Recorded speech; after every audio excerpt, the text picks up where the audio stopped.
ఫలాన్ని మిస్ చేసావు. ఎంకిపెళ్లి సుబ్బు సావుకు వచ్చిందంటారు పెద్దలు. అది సామెత కూడా. దాన్ని కనుక ఇప్పుడు రఘురామకృష్ణరాజు కేసులో నిందితుడిగా ఉన్నటువంటి కామేపల్లి తులసిబాబుకి కనుక వర్తింపజేస్తే సరిగ్గా సరిపోతుంది అనిపిస్తుంది. దానికి కారణం ఏంటంటే ఇప్పుడు తులసిబాబు రఘురామకృష్ణరాజు కేసులో ఉన్నారు, విచారణ ఎదుర్కొంటున్నారు. విచారణ చేసిన తర్వాత ఇప్పుడు పోలీసులు ఆయన్ని జడ్జి ముందు హాజరుపరిస్తే జడ్జి 14 రోజులు రిమాండ్ వేశారు. ఆ రిమాండ్ వేసిన తర్వాత ఆయన బెయిల్ కోసం ప్రస్తుతం ట్రై చేస్తూ ఉన్నారు. కానీ ఆయన బెయిల్ మీద బయటకు వస్తే సాక్షులను ప్రభావితం చేస్తారు కాబట్టి ప్రతివాదిగా తనని అనుమతించండి అని చెప్పి ఒక పిటిషన్ వేశారు రఘురామకృష్ణరాజు గారు తాజాగా. దాంతో ఇప్పుడు తులసిబాబు బెయిల్ కోసం వేసినటువంటి పిటిషన్ ఏమవుతుంది అనే దాని మీద తీవ్రంగా ఆసక్తిగా ఎదురు చూస్తూ ఉన్నారు అందరూ కూడా. ఎందుకంటే తులసిబాబు అప్పట్లో రఘురామకృష్ణరాజుని సిఐడి పోలీసులు టార్చర్ పెట్టినప్పుడు, 3rd డిగ్రీ ప్రయోగించినప్పుడు ఆయన ఆ ఆపరేషన్లో పాల్గొన్నాడు అనేది రఘురామకృష్ణరాజు గారు చేస్తున్నటువంటి ఆరోపణ. ఆ రోజు ఇన్వెస్టిగేషన్ ఆఫీసర్గా ఉన్నటువంటి విజయపాల్ కానీ లేదా సిఐడి సిబ్గా ఉన్నటువంటి సునీల్ కానీ వీళ్ళందరూ కూడా నిందితులుగా ఉన్నారు ఈ కేసులో. రఘురామకృష్ణరాజు గారు పట్టు వదలని విక్రమార్కుడిలాగా పోరాడుతూ ఉన్నారు. తనని ఎవరైతే టార్చర్ పెట్టారో, ఎవరైతే 3rd డిగ్రీ ప్రయోగించారో, ఎవరైతే తన చెస్ట్ మీద కూర్చొని హత్యాయత్నం చేశారో వాళ్ళని వదిలేది లేదు అని చెప్పేసి ఆయన పోరాడుతూ ఉన్నారు. సాహసోపేతమైనటువంటి పోరాటం చేస్తున్నారు. జగన్మోహన్ రెడ్డి గారు అధికారంలో ఉన్నప్పుడు, ఇప్పుడు మళ్ళీ అధికారంలోకి వచ్చిన తర్వాత కూడా రఘురామకృష్ణరాజు గారు పోరాడుతున్నటువంటి పరిస్థితి మనకు కనిపిస్తుంది. సహజంగా అధికారంలోకి వచ్చిన తర్వాత ఇలాంటి కేసులు చాలా ఈజీగా తేలిపోతాయి, చాలా ఈజీగా టేకప్ చేస్తారు పోలీసులు. కానీ రఘురామకృష్ణరాజు గారు తన మీద అత్యాచారం జరిగిందని కంప్లైంట్ చేస్తే దాన్ని ఎఫ్ఐఆర్ చేయడానికి దాదాపు 4 రోజులు టైం తీసుకున్నారు ఇప్పుడున్నటువంటి ప్రభుత్వంలో ఉన్న పోలీసులు. అయితే ఆయన పట్టు వదలని విక్రమార్కుడిలాగా పోలీసులు వెంటబడ్డారు. దాంతో ఎఫ్ఐఆర్ చేశారు, నిందితుల్ని విచారిస్తూ ఉన్నారు. ఈ విచారిస్తున్నటువంటి క్రమంలోనే విజయపాల్ నాకు తెలియదు, గుర్తులేదు, ఏమో అంటూ ఉన్నారు. ఆయన జైల్లో ఉన్నారు. ఇప్పుడు తులసిబాబు వచ్చారు. అసలు తులసిబాబు అని అతని చెస్ట్ మీద కూర్చొని ఆ రోజున తనమైన అత్యాచారం చేయబోయాడు అనేది రఘురామకృష్ణరాజు గారు చేస్తున్నటువంటి ఆరోపణ. అంతేకాదు ఆయనతో పాటు మరొక 3 ముసుగు వీధులు ఉన్నారు. వాళ్ళు ఎవరు అనేది తేలాలి అనేది కూడా ఆయన డిమాండ్ చేస్తున్నారు. ఈ ఇన్వెస్టిగేషన్ కనుక పర్ఫెక్ట్గా జరిగితే అసలు ఈ మొత్తం ఆపరేషన్కి కేంద్ర బృందు తాడేపల్లిలో ఉంది అనేది రఘురామకృష్ణరాజు గారి అనుమానం. అది ప్రూవ్ కావాలంటే కనుక ఖచ్చితంగా విజయపాల్ వాంగ్మూలం ఇవ్వాలి, లేదా అప్రూవ్గా మారాలి. ఇప్పుడు తులసిబాబు అప్రూవ్గా మారాలి. మరి తులసిబాబు అప్రూవ్గా మారేటువంటి అవకాశం ఉందా? ఒకవేళ తులసిబాబు కనుక అప్రూవ్గా మారితే అప్పుడు తాడేపల్లి తలుపు తట్టాల్సి వస్తుంది ఆంధ్రప్రదేశ్ సిఐడి లేదా ఆంధ్రప్రదేశ్ సిట్. ప్రత్యేకంగా ఈ కేసుకు సంబంధించి ఈ కేసును ఇన్వెస్టిగేషన్ చేస్తున్నటువంటి ప్రకాశం జిల్లా ఎస్పీ ఉన్నారు, ఆయన ఇన్వెస్టిగేషన్ చేస్తూ ఉన్నారు. సో ఇప్పుడు దామోదర్ ఆయన పేరు, ఆయన ఇన్వెస్టిగేషన్ చేస్తున్నారు. ఇప్పుడు ఎవరో విజయపాల్ అప్రూవ్గా మారినా, తులసిబాబు అప్రూవ్గా మారినా ఈ కేసుకి ఒక క్లారిటీ వస్తుంది. ఇప్పటికే Prabhavati 3rd degree ప్రయోగించినప్పటికీ 3rd degree లేదని చెప్పేసి సర్టిఫికేట్లు ఇచ్చినటువంటి డాక్టర్, గుంటూరు ప్రభుత్వ ఆసుపత్రిలో ఉన్నటువంటి సూపరింటెండెంట్ అప్పట్లో ఆవిడని కూడా విచారించి జైలుకి పంపించేటువంటి అవకాశం ఉంది. ఆ దిశగా ఇన్వెస్టిగేషన్ జరుగుతుంది. అయితే వీటంతటికీ కూడా కేంద్ర బిందువుగా ఇప్పుడు తులసిబాబు మారాడు. అసలు ఈ తులసిబాబు విచారణకి వెళ్ళినప్పుడు విజయవాడ నుంచి అంటే గుడివాడ నుంచి ఒంగోలుకి వెళ్ళారు విచారణ కోసం.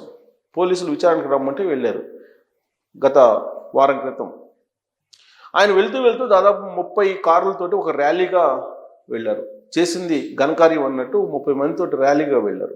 ర్యాలీగా వెళ్ళి అక్కడ పోలీసుల ఎదుట బల ప్రదర్శన చేయడానికి ప్రయత్నం చేశారు. ఆ సందర్భంగా వాళ్ళు చేసినటువంటి హల్చల్లను చూస్తే కనుక అసలు ఇతను వైఎస్ఆర్ కాంగ్రెస్ పార్టీకి సంబంధించిన అనుచరుడా లేదంటే తెలుగుదేశం పార్టీలో ఉన్నారా అనేటువంటి అనుమానం కూడా చాలామందికి కలిగింది. ఆ అనుమానానికి బలం చేకూరేలాగా వెనిగళ్ల రాము గుడివాడ ఎమ్మెల్యే విచారణలో ఉండగానే తులసిబాబుని కలవడానికి వెళ్ళారు. ఆయన వెళ్ళి రాము వెల్లిగండ్ల దాదాపు గంటకు పైగా ఈ తులసిబాబుతో మాట్లాడారు. సరిగ్గా ఈ పాయింట్ దగ్గరే తెలుగుదేశం పార్టీలో ఉండేటువంటి క్యాడర్ నివ్వెరపోయింది. అసలు వెనిగండ్ల రాముకి తులసిబాబుకు ఉన్నటువంటి లింక్ ఏంటి, తులసిబాబుకి ఎందుకు అంత ప్రయారిటీ ఇస్తున్నారు? అప్పట్లో వైఎస్ఆర్ కాంగ్రెస్ పార్టీ ఎంపీగా ఉన్నటువంటి రఘురామకృష్ణరాజు గారి మీద హత్యాయత్నం జరిగితే అప్పట్లో లీగల్ అడ్వైజర్గా ఈ తులసిబాబు ఉన్నారు అనేది చెప్తూ ఉన్నారు. తులసిబాబుకి అలాగే వెనిగండ్ల రాముకి ఉన్న లింక్ ఏంటంటే వయా సునీల్, సిఐడి చీఫ్ అప్పట్లో. ఈ సునీల్, వెనిగండ్ల రాము సతీమణి వీళ్ళంతా కూడా బంధువులు. ఆ కారణం చెప్పి ఈ తులసిబాబు కామేపల్లి అనే అతను వీళ్ళ టీంలో ఒక మెంబర్గా మారారు. లీగల్ అడ్వైజర్ అని చెప్పి ఆయనకు ఒక బిరుదు ఇచ్చేస్తూ లీగల్ అడ్వైజర్ అనేటువంటి ఒక గుర్తింపునిస్తూ ఆ రోజున రఘురామకృష్ణరాజు గారిని రాత్రి మొత్తం కూడా 3rd డిగ్రీ ప్రయోగించినప్పుడు పోలీసులు పక్కనే ఉండి ఆయన చెస్ట్ మీద కూర్చొని రఘురామకృష్ణరాజు గారిని చంపేందుకు ప్రయత్నం చేశారు అనేది రఘురామకృష్ణరాజు గారు చెప్తున్నటువంటి మాట తులసిబాబు గారి గురించి. సో ఈ తులసిబాబు ఇప్పుడు ప్రస్తుతం జైల్లో ఉన్నారు. వాస్తవంగా విచారించారు. ఆ రోజున విచారించిన తర్వాత ఆయన నుంచి ఎలాంటి సమాచారాన్ని పూర్తి స్థాయిలో రాబట్టలేనటువంటి పరిస్థితిలో పోలీసులు ఉన్నారు. విజయపాల్ నుంచి కూడా పూర్తి సమాచారాన్ని ఆ రోజు జరిగినటువంటి దాన్ని రాబట్టలేకపోతున్నారు.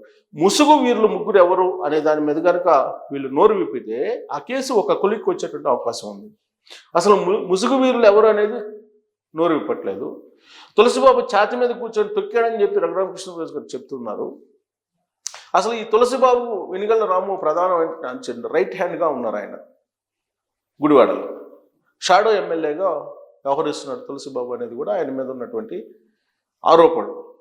మరి ఇప్పుడు ఆయన జైల్లో ఉన్నారు. జైల్లో ఉంటే ఆయన్ని బెయిల్ మీద తీసుకురావడానికి ప్రయత్నాలు జరుగుతున్నటువంటి క్రమంలో ఆయన బెయిల్ మీద వచ్చే అవకాశం ఉందని చెప్పి తెలుసుకున్నటువంటి రఘురామకృష్ణరాజు గారు ప్రతివాదిగా తనను చేర్చాలని చెప్పి ఆ పిటిషన్లో ఇంప్లీట్ చేయాలని చెప్పేసి రఘురామకృష్ణరాజు గారు ఒక పిటిషన్ వేశారు. దాని మీద ఇప్పుడు హైకోర్టు పరిశీలిస్తూ ఉంది. ఒకవేళ రఘురామకృష్ణరాజు గారు ప్రతివాదిగా చేర్చి ఆయన కనుక తన వాదనలు కనుక వినిపిస్తే బెయిల్ వచ్చేటువంటి అవకాశాలు తక్కువ ఉంటాయి తులసిబాబుకి. కారణం ఏంటంటే తులసిబాబు ఒక షాడో ఎమ్మెల్యేగా వ్యవహరిస్తున్నారు. ప్లస్ ఆయన పొలిటికల్ ఇన్ఫ్లుయెన్సర్గా ఉన్నాడు. సాక్షుల్ని బెదిరించేటువంటి అవకాశం ఉంది అనేటువంటిది రఘురామకృష్ణరాజు గారు తెలియజేసినటువంటి అంశం. కోర్టుకి రిటర్న్గా ఆయన ఇంప్లీట్ చేసి ఆ పిటిషన్లో ఇంప్లీట్ చేయండి ప్రతివాదిగా అని చెప్పి ఆయన వేశారు. సో ఆయన ప్రతి అంశంలో కూడా రఘురామకృష్ణరాజు గారు ఆయన అబ్జర్వ్ చేస్తూ ఈ కేసుని ఎవరైతే కేంద్ర బిందువుగా ఉండి ఆ రోజున థర్డ్ డిగ్రీ ప్రయోగించడానికి కారణమయ్యారో అటువైపు తీసుకెళ్ళడానికి ఆయన ప్రయత్నం చేస్తూ ఉన్నారు. ప్రస్తుతం ఆయన డిప్యూటీ స్పీకర్గా ఉన్నారు. రాజ్యాంగ పదవిలో ఉన్నారు ఆయన. అయితే అప్పట్లో కూడా ఎంపీగా ఉన్నారు. 3rd డిగ్రీ ఆయన మీద ప్రయోగించడమే అప్పట్లో ఒక సంచలనం, వివాదాస్పదం, అలాగే ఒక రకంగా నివ్వెరపోయేటువంటి సంఘటన అది. ఒక ఎంపీగా ఢిల్లీ నుంచి ఆయన హైదరాబాద్కి వస్తే హైదరాబాద్ నుంచి సిఐడి ఆఫీస్కి తీసుకెళ్ళి సిఐడి ఆఫీస్లో రాత్రి అంతా ఉంచి ఆయన మీద 3rd డిగ్రీ ప్రయోగించి ఆయన మీద 3rd డిగ్రీ ప్రయోగించలేదని చెప్పి సర్టిఫికేట్లు సృష్టించి ఇవన్నీ కూడా చేసినటువంటి సంగతి మనందరికీ కూడా తెలుసు. అంతకుముందే జగన్మోహన్ రెడ్డి గారి ప్రభుత్వం మీద ప్రజా వ్యతిరేక విధానాల మీద ఆయన పోరాడుతూ ఉన్నారు. అదే ఆయన జగన్మోహన్ రెడ్డి గారి కోపం.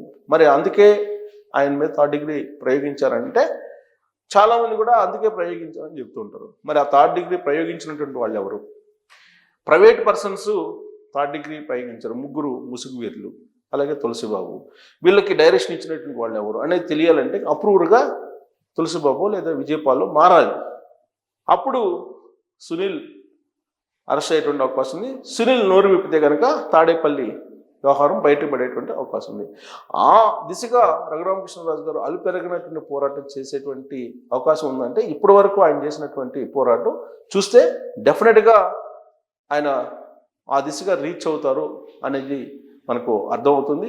మరి తులసిబాబు వెనిగండ్ల రాముకి అత్యంత క్లోజ్ కాబట్టి ఈ కేసులో మలుపు తిరిగే అవకాశం ఉందా అనే దాని మీద కామెంట్ రూపంలో మీ అభిప్రాయాన్ని తెలియజేయచ్చు. Thank you very much.